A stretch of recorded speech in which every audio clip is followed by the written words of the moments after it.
Eh bien, c'est messieurs dames, bonjour, c'est Kat, bienvenue dans cette nouvelle petite vidéo de présentation de jeux de société, et aujourd'hui on revient avec le jeu, enfin on vient plutôt avec le jeu Rove, qui est édité en France, donc localisé chez Matago, et qui est en fait issu de la série des micro-games comme vous le voyez.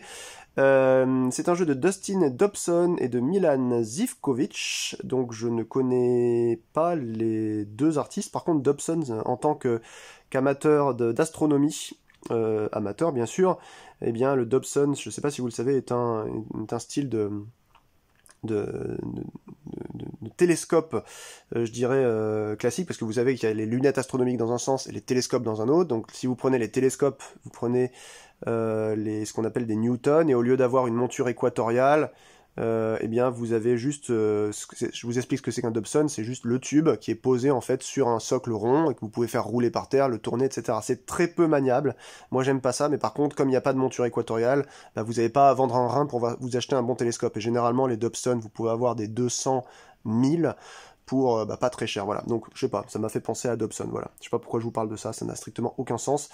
Explorez cette planète inconnue et placez-y des modules pour accomplir votre mission. Allez, c'est un jeu pour 8 ans et plus, c'est un jeu solo puisqu'on est sur la gamme blanche, de 15 minutes, et c'est exactement ça, 10-15 minutes.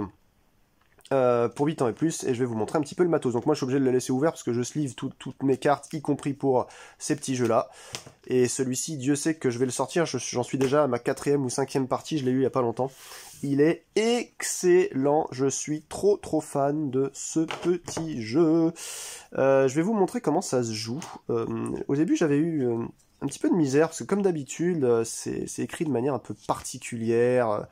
Voilà, on peut pas mettre énormément de phrases dans ces petits trucs-là, mais il y a une aide de jeu, matériel, 6 cartes modules, 12 cartes mission, mouvement, et voilà, vous savez que la plupart du temps, c'est 18 cartes pour eh bien, la réalisation d'un jeu qui veut rentrer dans cette catégorie. Alors, on va mettre ça de côté, et puis je vais vous montrer un petit peu comment ça se passe. Vous séparez en fait, donc c'est une sorte de puzzle game, hein, très sincèrement. Ça prend pas beaucoup de place en plus, c'est cool. Vous allez prendre donc les 6 modules, j'en ai un de moins là, voilà, 6 modules qui sont matérialisés en fait par des couleurs. Alors vous les mettez pas sur la face de croix, vous les mettez sur la face étoile, vous les mélangez. Attendez, je vais pas regarder, je vais mélanger. Ensuite je vais les positionner sur deux lignes en partant de en haut à gauche par en bas à droite.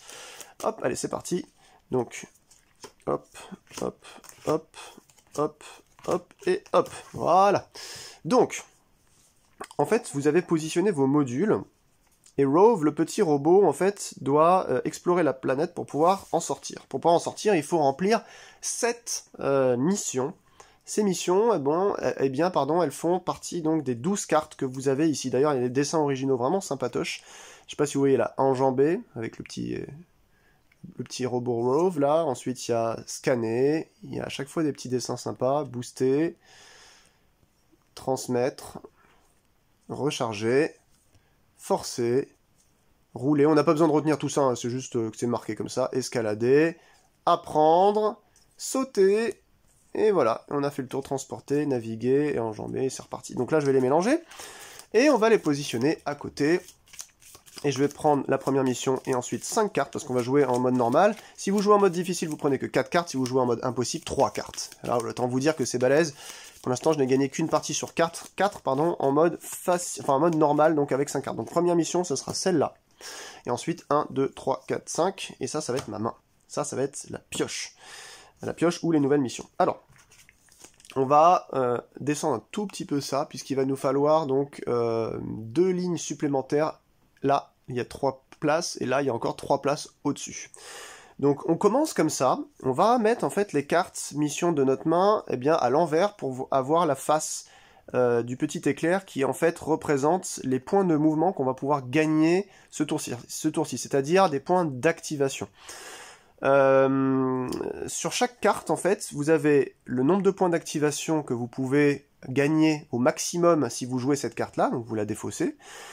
Et en bas, vous avez un autre chiffre qui va être le nombre de points d'activation que vous pouvez avoir avec la même carte, si vous arrivez à voir que géométriquement, le module qui est celui-ci, qui est l'engrenage là, eh bien, possède une carte en dessous de lui et une carte en bas à gauche, c'est-à-dire en diagonale. Par exemple, dans ce cas de figure, c'est pas le cas. Il y en a qu'une seule en dessous de lui, et là, on sort du bord, donc on peut plus. Donc, je ne peux pas générer 4 points. Celui-ci, je vais regarder, vous voyez, il nous en faut une en dessous, mais on peut plus descendre, et une à gauche, pareil, donc je peux pas générer 4 points. Ici, eh bien, c'est pareil, il n'y en a aucune au-dessus et aucune à droite de ce petit module-là, donc je peux pas générer les 4 points, j'aurai que 2.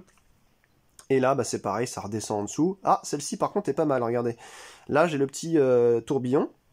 Donc là, on me propose une à droite et une en diagonale haut, c'est bon. J'en ai une à droite, une en diagonale haut, donc je peux jouer ma carte pour gagner 3 points de mouvement au lieu de un seul. Vous voyez, par exemple, si c'était pas, si j'avais pas réussi à prouver, en fait, qu'il y avait ce schéma au centre de la table. Donc, à la fin de chaque tour, quand vous avez moins de 5 cartes en main, vous pouvez piocher une carte mission pour la mettre dans votre main, vous la transformez en carte de génération de points de mouvement. Donc en fait, il faut économiser le plus possible ces mouvements pour ne pas tomber à court, et c'est ça qui est très intéressant avec ce jeu. Chaque carte a un petit effet que vous pouvez déclencher avant ou après avoir fait un mouvement avec n'importe laquelle, en fait, avoir généré des mouvements avec n'importe laquelle des cartes. Par exemple, avec celui-ci, décaler un module d'un espace, n'importe lequel. Placer un module sur un espace adjacent du cerveau, n'importe lequel, tant qu'il y a un espace, c'est-à-dire une place libre, et changer de module, donc ça c'est très bien. Piocher une carte mouvement, donc c'est ici, hein. Placer la bobine, donc c'est ça, sur n'importe quel emplacement valide. Je vais vous expliquer ce qu'est un emplacement valide, et activer la capacité d'un module adjacent. Donc vous voyez, en fait, il va falloir jouer aussi avec tous ces effets, et quand vous utilisez un effet, vous le faites, et vous tournez la carte justement pour montrer qu'il a été utilisé. Jusqu'à la fin de la partie, vous ne pourrez plus utiliser cet effet. Alors les emplacements, en fait, qui sont valides, c'est un emplacement qui va être libre, et qui va aussi toucher le bord ou le coin d'un autre module. Par exemple, ici, c'est valide, parce que il y a deux bords qui se touchent. Vous voyez, là, il y a une sorte de continuité entre ces deux icônes blanches là qu'on voit en bas à droite. Ici, c'est valide et ici, c'est valide, bien entendu. Par contre, vous vous souvenez qu'il y a une quatrième ligne en haut. Ici, c'est plus valide, puisque ça ne touche rien. Ici, c'est plus valide, ici, c'est plus valide. Pourquoi il y a 4 lignes en tout? Bah, c'est simple, faut regarder à chaque fois, sur chaque carte mission, c'est réparti comme ça. Par exemple, cette mission-là nous demande de mettre le petit... alors c'est lequel celui-là? C'est le violet, donc c'est celui-ci là. Je sais pas comment il s'appelle, mais il y a les noms là-dedans. Hein. Il s'appelle le laser, voilà, celui-là. Ah ben on nous demande de le mettre, alors il va être pénible à réaliser celui-là. Hein. Tout en bas à gauche, alors qu'en ce moment il est en haut à droite de la deuxième ligne, donc en bas à gauche de la première ligne, qui est une carte ensuite au milieu, au centre, une carte là-bas à sa place actuelle, deux cartes au-dessus et une carte tout en haut. Vous voyez, donc là déjà ce schéma il va être pénible à faire. Donc là, il va falloir jouer de notre côté judicieux pour pouvoir y arriver. Alors, on va regarder ce qu'on a en main. J'avais dit que celle-ci nous fournissait déjà 3 points, donc on va la générer, parce que là j'ai bien cette petite volute et ces deux cartes comme ça, donc je vais jouer ça, ça me fait 3 points. Et je vais pouvoir répartir un petit peu mes cartes, les bouger. Donc, ce qu'on a dit, c'est que ça devrait impérativement être ici. Ok. Mais en attendant, il faut quand même réussir à faire monter des choses en haut et que ça se touche. Donc ça, c'est pas si simple. Ah oui, et puis j'avais oublié de vous dire aussi quelque chose de plus important. Chaque module a une manière de se déplacer. Par exemple, celui-ci, il peut se déplacer, regardez, par en haut, par en bas, par à droite ou par à gauche. Si je déclenche un point de mouvement, il peut aller normalement autant de fois qu'il veut. Voilà, avec celle-ci, vous allez mieux le voir parce qu'il y a des flèches à droite, à gauche, en haut ou en bas. Mais par contre, avec celui-ci, c'est pas autant de fois qu'il veut, c'est une seule fois, et il va pousser tous ceux qui sont à gauche, en haut, enfin, tous ceux qui sont à côté de lui. Par exemple, dans cette configuration, si jamais je claque mon premier point de mouvement pour bouger lui vers le haut, il peut le faire, parce qu'il a ce pouvoir de pousser, et il va pousser tout le monde comme ça. Voilà, et s'il y en avait d'autres, il serait poussé aussi en même temps. Cela c'est que en diagonale, vous voyez les flèches partent en diagonale. Ça c'est que maximum une activation de 1 point de déplacement, mais dans toutes les directions. Ça c'est maximum 1 point de... non, maximum n'importe quel nombre de points de déplacement, pourvu qu'il arrive à sauter au-dessus d'une autre carte au minimum. Donc ça c'est ce sigle-là. Ça c'est un peu difficile à retenir au début, mais c'est une sorte de flèche avec une sorte de losange au début. Et ça, c'est dans toutes les directions qu'il veut. Voilà, donc là, j'espère vous avoir bien expliqué. Je crois que c'était comme ça au début. On va essayer de résoudre la première mission. On en a 7 à faire pour gagner la partie, donc j'ai joué 3. J'ai 3 points. qu'est-ce que je peux faire? Alors, on n'a jamais le droit de s'arrêter à la fin de son mouvement sur un autre module. C'est pas possible, ça. Donc, je ne sais pas ce que je vais faire. Déjà, je vais faire un truc, ça va être très con, mais là, je pense que ça va être trop pénible. Je vais utiliser le pouvoir d'échanger deux modules. Donc, vous voyez, je prends cette carte-là, je vais la tourner. Hop, on va échanger deux modules. Donc, comme ça, je la tourne, je montre que je l'ai fait. Bah, je vais la mettre directement à l'endroit où elle doit être pour réaliser la mission. C'est-à-dire en bas à gauche, je vais mettre celui-là à la place. Et là, maintenant, je vais essayer de répartir le mieux possible toutes les cartes. Donc, j'ai 3 points. Je vais faire... Ah, c'est pénible quand même. Je vais faire 1. Il peut pas aller plus haut. Je peux pas faire 1 jusqu'ici parce que là, vous voyez, on peut plus le toucher. À moins que... Attendez, si je préfère faire ça en 1. Non, c'est pareil. Parce qu'après, si je monte ça... 1, 2... Non, ça va plus le toucher. Vous voyez, c'est complexe. Hein, c'est complexe. Qu'est-ce qu'on peut faire? Ah bah si, j'ai une idée. On va faire 1.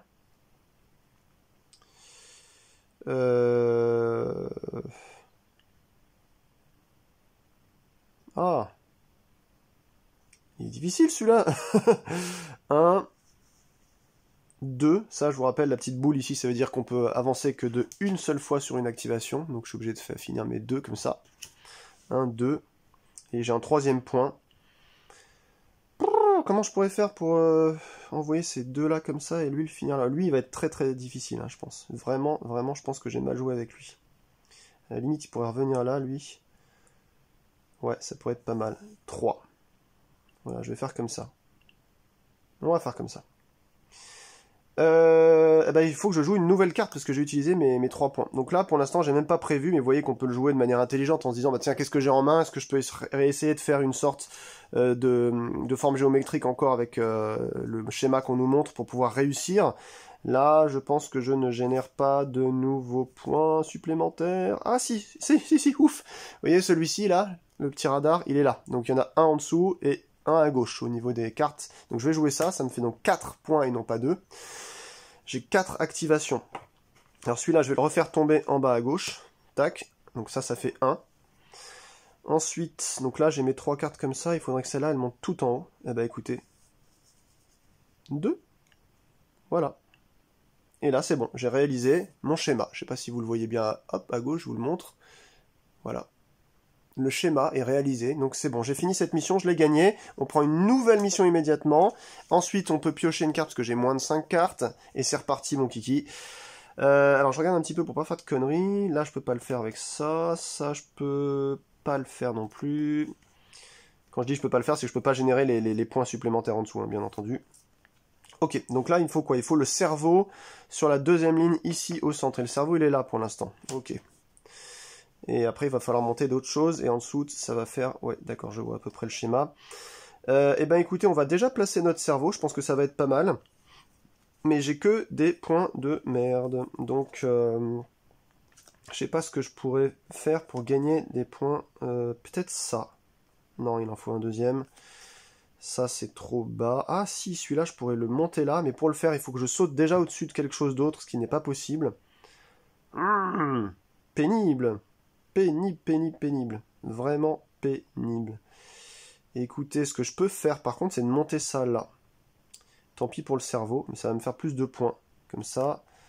C'est laquelle que je voulais activer?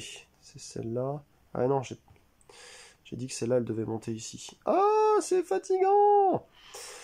Bon, eh ben écoutez, c'est complexe, c'est plus complexe que je ne le pensais. Piocher une carte mouvement, décaler un module d'un espace. Bah ça va être bien. Je vais utiliser ce truc-là.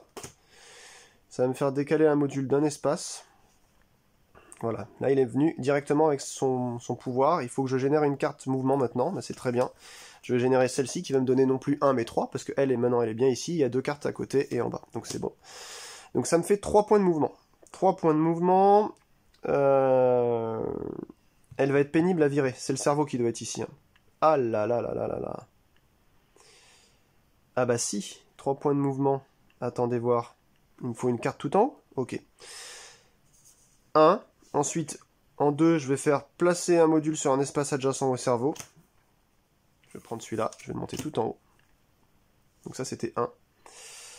Ensuite, 2.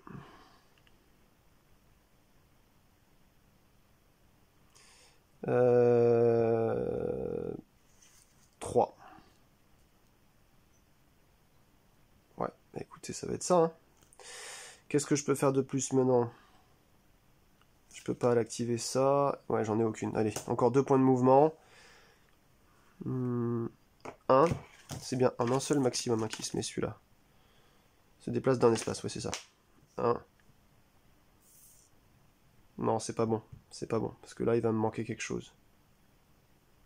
Oh là, celle-là, elle va être insupportable. Celle-là, elle va être insupportable. Si je mets à 2 ici, est-ce que c'est intelligent? Je suis pas sûr. Hein. À la limite, celle-là, il faut que je la place. J'ai plus beaucoup de pouvoir en plus. Hein. Activer la capacité d'un module adjacent. Je pourrais activer celle-là, même si elle a été utilisée. Placer un module sur un espace adjacent au cerveau. Ah oui.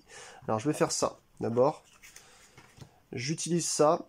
Et alors je vérifie parce que dans le point de règle, il y a un truc. Quand on utilise ce grappin-là, est-ce qu'on peut bien mettre ensuite par rapport au cerveau grappin si vous activez le cerveau, placez le module choisi de manière adjacente au cerveau. Voilà, c'est ça. Donc là, je vais faire son activation à ça, qui me permet d'utiliser son pouvoir à lui, même s'il a déjà été utilisé.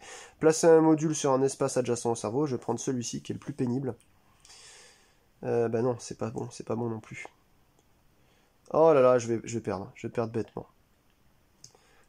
bêtement. Un module adjacent au cerveau. Comment est-ce qu'on pourrait faire pour monter l'autre ici, en fait? Celui-là, ici, il est vraiment pénible. Comment je pourrais le mettre? Celui-là, il a vraiment la mauvaise place. Parce qu'en fait, il est que sur des diagonales qui ne m'intéressent pas par rapport au schéma que je dois faire.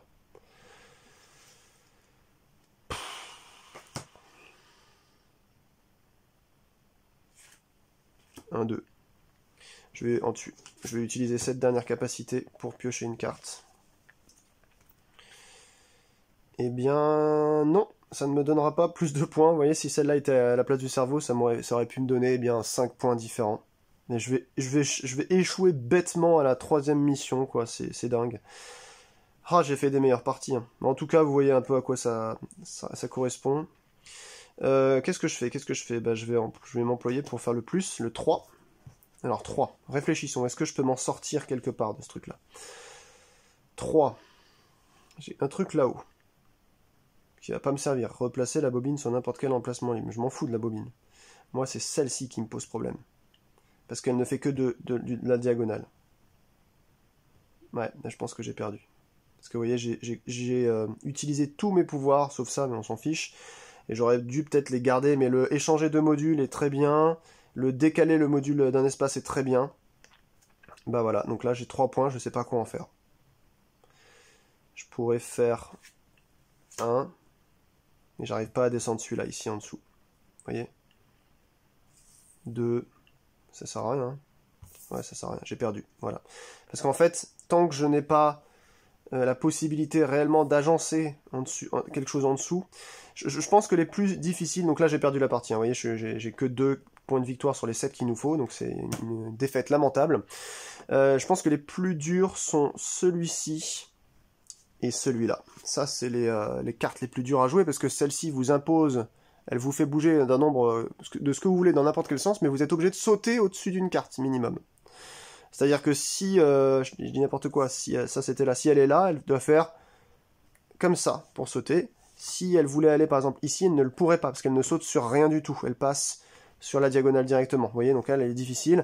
Et celle-là, bah, vous voyez, c'est à cause de celle-ci que j'ai perdu, c'est à cause de mon laser, quoi. Il m'oblige à partir que sur de la diagonale, ce qui est complètement impossible. Vous êtes bloqué, vous êtes contraint. Alors celle-là, il faut vraiment faire gaffe à cette carte. Hein. Celle-là est pas si contraignante, c'est juste qu'elle bouge de n'importe où, mais de maximum 1. Et ça, elle bouge de maximum 1, mais en poussant en haut, en bas, à gauche ou à droite, toutes les autres qui sont sur sa ligne, sauf bien sûr si elle peut pas pousser les murs, et voilà. Donc, eh ben, vous avez vu ce que c'est que ce petit jeu Rove. Sur la série des microgames, sur la série solo, ben, pour l'instant, je trouve que c'est un sans faute. Hein. Allez, il y avait peut-être au Griffon Fonfon qui était un peu complexe, il y avait beaucoup de texte sur les cartes et tout. Même s'il est très bien. Hein. Et puis, Insurmontable est très bien aussi. Lesquels sont mes préférés au final? Je pense que l'île des prédateurs, que j'ai pas présenté sur cette chaîne d'ailleurs, je crois pas. Mais il y a tellement d'autres vidéos hein, que la mienne, que si vous êtes intéressé, vous pourrez voir à quoi ça correspond. Et puis Rove, franchement, je pense que ces deux-là, en fait, ils sont tellement simples à poser, pouf, on les installe. Ah si, il y a Convoyeur très spatial que j'aime énormément, parce qu'il y a beaucoup de gestion de main, de cartes et tout, c'est trop trop bien. Mais on n'est plus dans le même genre, dans le jeu, on est sur un truc vraiment plus lourd, quoi, je trouve. Là, c'est super light, c'est juste de la réflexion pure, c'est un puzzle game magnifique, juste fait avec 6 cartes, c'est trop trop bien. Puis, alors je sais pas si j'en ferai 3000 parties, mais vous voyez, juste le fait de changer au final eh bien, la disposition des cartes au début, bah ça change tout quoi. Ça change tout. Le tirage des cartes mission, ce que vous avez envie d'en faire, c'est vraiment trop trop bien. Donc là encore une fois, eh ben merci beaucoup Matagot, merci les microgames. C'est trop trop bien. Rove, bah, j'ai trop hâte déjà d'avoir le prochain microgame parce que je suis un acheteur compulsif de jeux solo, comme vous le savez, et je vous conseille absolument d'essayer au moins une fois, si vous êtes fan de puzzle game, ce petit jeu-là, parce que franchement, pour 8 balles 50, faut pas se faut pas se priver, je pense. Allez, j'ai trop parlé, je vous souhaite une très bonne fin de journée, avec Rove, ou avec des petits jeux, ou avec n'importe quoi, de la musique ou autre, et je vous revois bientôt sur ma chaîne pour plein d'autres contenus. Portez-vous bien, et à bientôt. Ciao, ciao!